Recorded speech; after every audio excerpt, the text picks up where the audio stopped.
note to loud cheers. With her principles and her activism still intact, Mary has now reached her 100th year. For all of Tucson's peace workers, Mary MacEwan came here with energy. She rolled up her sleeves and breathed life into Tucson. Will had an effect on the whole community. Hers is a long life, hers is a strong life, working for justice and peace in all parts.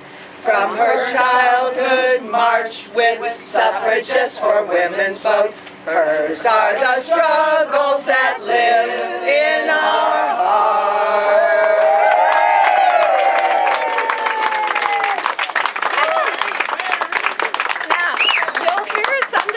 Like woof, and that's wolf. And if you don't know what wolf is, it's Women's International League for Peace and Freedom. So when you hear that, don't go, what's wolf? More like this one.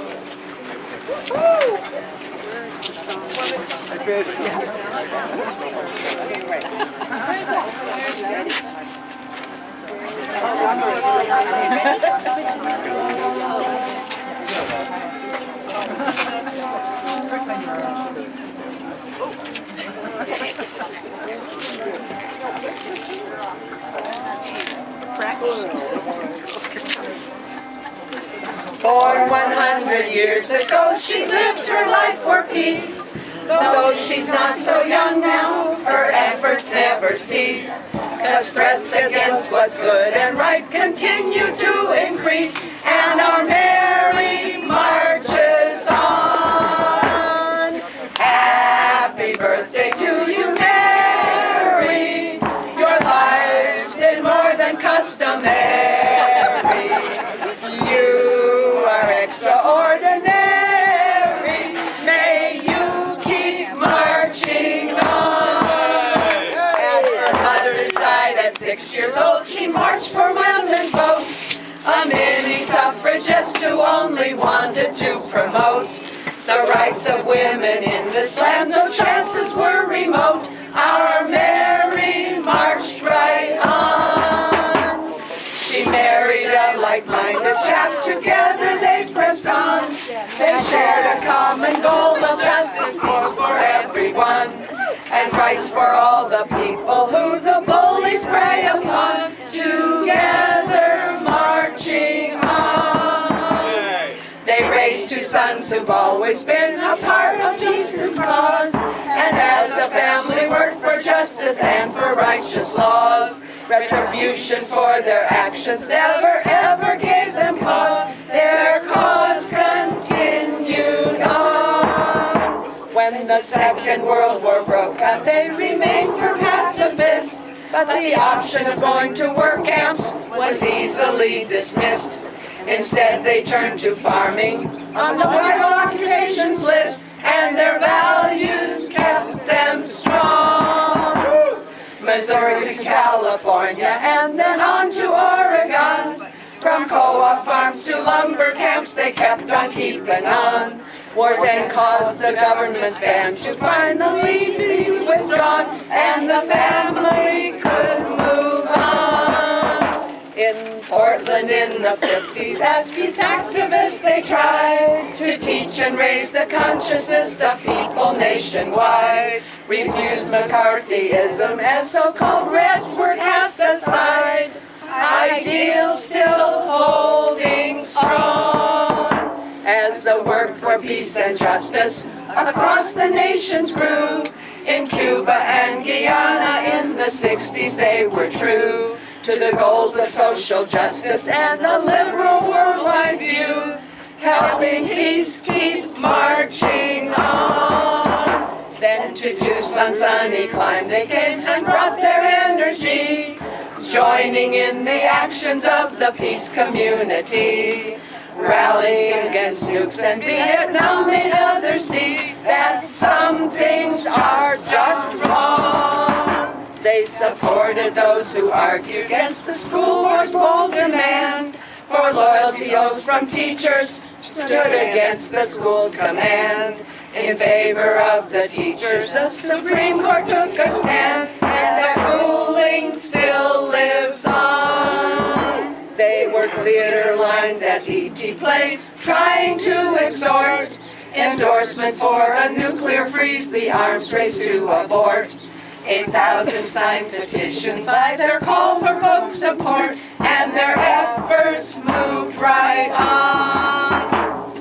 Wealth was fading and declining, so Mary grabbed the ball and ran with it, reviving it and putting forth the call to all women who would work for what would be a long, long haul, and kept Wilf's message strong. 100 years of advocating peace and sisterhood, 100 years of service in the spirit of brotherhood. We admire you and we love you, and we hope that's understood. May you keep marching on.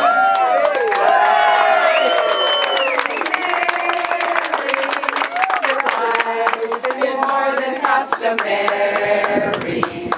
You were extraordinary. May you keep marching on. May you keep marching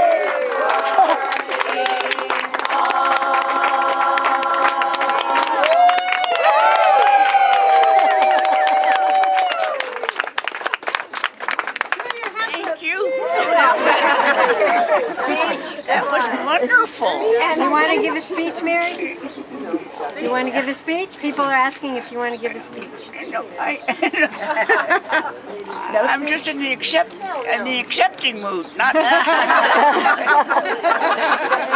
She's in the accepting mood. I think Arthur's going to give a speech. Where's Arthur? Where's Arthur? Oh, there. You want to say something?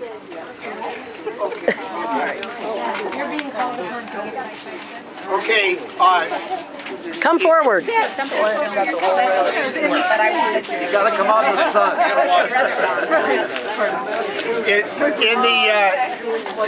In the division of labor between me and my brother, I do the talking. How are you? Maybe that's because I'm the younger brother. In any case, in telling people that I was coming out here from Massachusetts, where we live, to my mother's 100th birthday party, people said, wow, wow. And they said, then they'd stop. And they'd say, does she still have it all? Does she still have all her marbles? Well, I told them yes, that she did. Insofar as any of us do. She has disagreed with me on a few things at times. But in any case, I thought about this and I said, well, how do I know?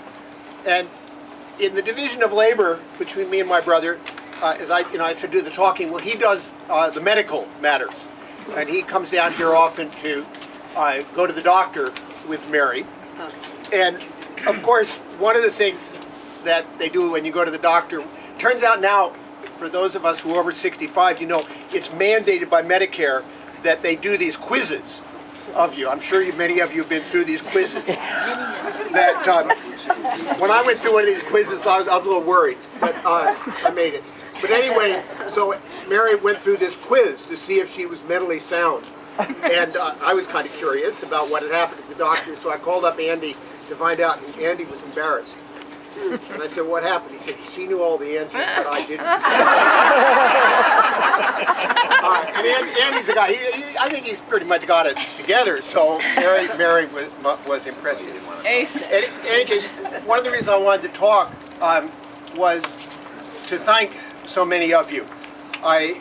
With Andy and me living far away as we do, there's always our concern about what's happening with Mary. Somewhere 15, 20 years ago, we talked to each other and Mary about, well, maybe she shouldn't stay in Tucson. Maybe she should come live around one of us. And that was wrong.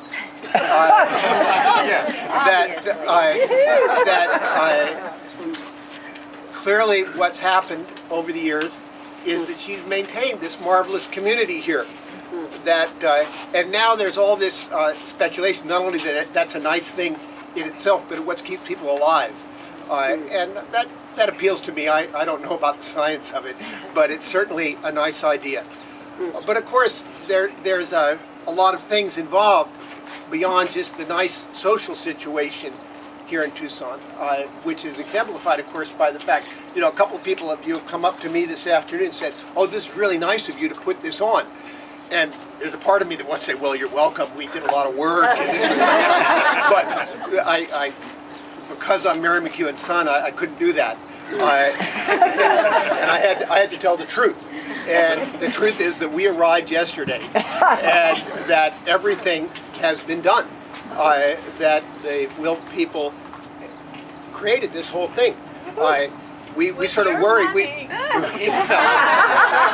Money's easy, let me tell you. That we sort of say, Mary would ask me, I mean, as you may know, Mary gets a little nervous about these sorts of things, as you can understand. And she'd say, well, have they got forks and spoons and plates? So I'd say, I'll check. And I'd check, and they say, oh, we did that a long time ago. But everything has been marvelous, and we appreciate it tremendously with all the work the Wilf people did in getting this together. I know there was some help also from the Lend a Hand people, and it's really nice. It's nice, obviously, for the marvelous party that it creates, but it's so nice also for Andy and me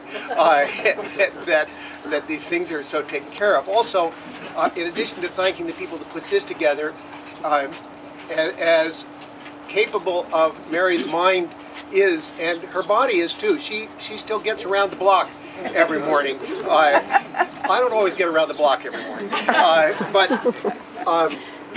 there are a number of people that have been marvelous in helping Mary with things over the years. For many years, as you know, Alma Berkowitz was just the marvelous support for Mary, and we appreciate it tremendously. Alma was there. I could, you know, if I couldn't reach Mary on the phone, I could call up Alma and she'd get over here and see it was wrong. And usually it was because the phone was off the hook or something. And it makes us all very sad that Alma can't be here with us today. But there are other people too. Elizabeth Balsa, Judy Herbster, Carol Ostrander, and the people at the care coordinators have been just great. Mary McKenzie, I don't know if I've mentioned, I wrote people's names down because I got them all. Those people that have been, there are other people that have stepped in at various You forgot times. Lend a Hand. Yeah. I said Lend a Hand. Oh, you did, excuse me. I did. The Lend a Hand, well, Lend a Hand, I set him in contact of this party, but Lend a Hand people are doing also other sorts of great things. I mean, you know, for example, everything from taking Mary to the doctor and other stuff like that. It is tremendously helpful. And being so far away, Andy and I really appreciate it. Now, one of the things that various people ask me in this context is what it's like growing up as Mary MacEwan's children. So let me just tell you a couple of things. That, as many of you may know, Mary has a theory about explaining what's wrong in the world, why people go to war, and so on. And that has to do with how children are raised, that is, particularly in their early infancy. And she's sort of ahead of the curve on this. There's a lot of research now that shows what happens to them when they're real little is what really matters. And that, as you well know. And I asked her the other day, how would you sum it up? I've heard her talk about this many times, but how would you sum this up? And she said, give them what they want. give them what they want. And what I think she meant by that, if I may, is obviously, you know, if they want a gun, you don't give them a gun. Although she never worried about us having toy guns. She figured if we didn't have toy guns, we'd have sticks and point them at each other and so on. But anyway, her idea was you give little kids, babies, infants, toddlers what they want. And the source of a lot of the problems in the world is that a lot of people didn't get what they want. The George Bushes of the world was her example for the last many years, of course. She's convinced, this is sort of reasoning backwards, but that his behavior is a result of improper early childhood rearing. And now, when you think about that a little bit, He wanted a wooden spoon. you may think this is an interesting theory, or you may reject it, or what have you. But you must realize what this means for her children. That basically we got what we wanted, and that I'm not in a position to judge myself, but it turned out pretty well for my brother, so that's one aspect of growing up as her children that was pretty favorable. However, you may not realize that there is a downside to being Mary MacEwan's children. That I'm not as young as I used to be, and these wars seem to start, with some regularity, or their atrocities, and that keep going on with regularity. So it's time for another demonstration, and you got to get out there and march. And my back hurts this morning, and I didn't sleep very well last night. I don't really want to go. And I say, I'm getting old. I don't have to go. And I think for a minute, and I say, Mary, she's 100. And she's getting out there. And so I'm stuck. Either I have to go out there and do it with my sore back and tired, or I got to sit home and feel guilty. So I just want you to know that there's a downside to the whole matter as well. In any case, so there's a little window on the whole situation of Mary, and that I just want to say one more. Thank you all for coming.